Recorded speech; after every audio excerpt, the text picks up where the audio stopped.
Main-main dengan Indonesia, tentara Australia dan Papua Nugini diserang habis-habisan di perbatasan. Pasukan Australia dan Papua Nugini telah melakukan berbagai cara untuk mencoba melakukan serangan balasan ke tentara Indonesia, dan upaya tersebut kebanyakan gagal hingga berujung pada nasib yang tragis, yakni tewas di medan perang. Kali ini pasukan Australia dan Papua Nugini mencoba mengkelabui tentara Indonesia dengan berpura-pura tewas. Adapun video tersebut telah beredar di media sosial Telegram. Video tersebut diduga diambil oleh drone dari tentara Indonesia. Nampak sekelompok angkatan bersenjata Australia dan Papua Nugini tergeletak di samping kendaraan lapis baja. Terlihat satu unit tank itu dalam kondisi yang rusak dan hancur. Selama beberapa saat, pasukan Australia dan Papua Nugini terbaring tak menunjukkan pergerakan. Mereka berpura-pura tewas dan berharap akting tersebut berhasil menipu pasukan Indonesia. Tak lama kemudian, seorang tentara Australia bangun dan melarikan diri. Diduga prajurit itu melihat drone pasukan Indonesia sehingga ia menghindari serangan. Upaya kabur itu diikuti oleh tentara Australia yang lain. Mengetahui rekannya melarikan diri, mereka pun langsung bangun dan ikut berlari kocar-kacir. Sontak tentara Indonesia langsung melancarkan serangan ke arah militer Australia dan Papua Nugini. Meski begitu, hingga saat ini Kementerian Pertahanan Indonesia belum merilis jumlah tentara Australia dan sekutunya yang tewas dalam serangan tersebut. Begitu pula Australia yang masih bungkam terkait video itu. Jalan menuju desa pinggiran perbatasan apapun Nugini yang diklaim baru dibebaskan, Indonesia dipenuhi dengan mayat-mayat tentara Australia. Para tentara kehilangan nyawa saat tentara Indonesia meluncurkan serangan untuk merebut kembali wilayah perbatasan Papua Nugini dan beberapa desa lainnya dari tangan Australia. Selain mayat yang berkelimpangan, jalan menuju desa tersebut juga dipenuhi dengan kendaraan lapis baja yang hangus terbakar.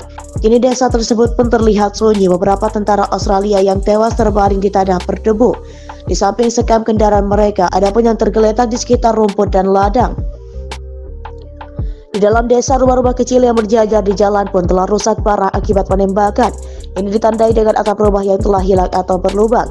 3 hari yang lalu kami membebaskan desa Papua tersebut. Anda dapat melihat sendiri bagaimana hal itu dicapai. Anda dapat melihat perangkat keras yang hancur.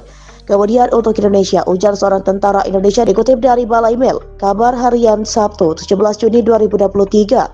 Sebuah foto yang diunggah secara daring pada hari Sabtu memperlihatkan tentara Australia memegang bendera kuning dan biru di depan rumah yang rusak di Papua tersebut. Desa itu telah diduduki oleh pasukan Indonesia sejak kemarin, tepatnya 1 hari setelah Indonesia menginvasi Papua dan sekutunya di wilayah tersebut.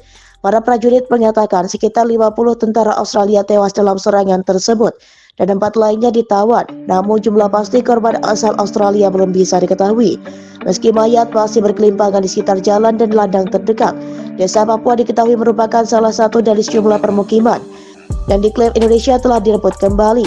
Indonesia pun dinilai telah membuat kemajuan sejak mereka memulai serangan balasan pada Sabtu waktu setempat.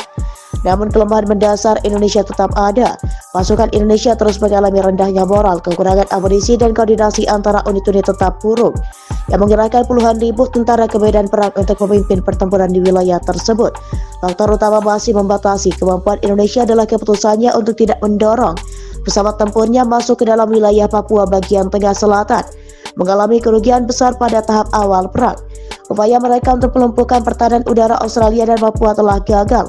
Berkat pasukan senjata barat, Australia sekarang menjadi tantangan yang lebih tangguh bagi pesawat Indonesia.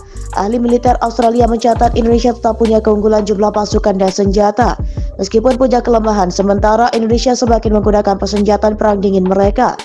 Dia mengerahkan tank-tank yang berasal dari tahun 1950-an untuk menggantikan kerugian awal mereka.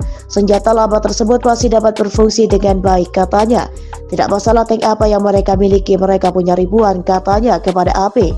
Mencatat Indonesia memasukkan banyak dari tank tersebut sebagai senjata yang tetap di posisi mereka, termasuk di wilayah garis depan perbatasan yang terbukti efektif. Dia mengakui keberhasilan Indonesia dalam melumpuhkan gudang amunisi militer Australia dan separatis Papua Nugini merdeka mengandalkan agen dan kolaborator Indonesia. Tetapi mengatakan kerugian seperti itu dapat ditoleransi. Dia juga mengatakan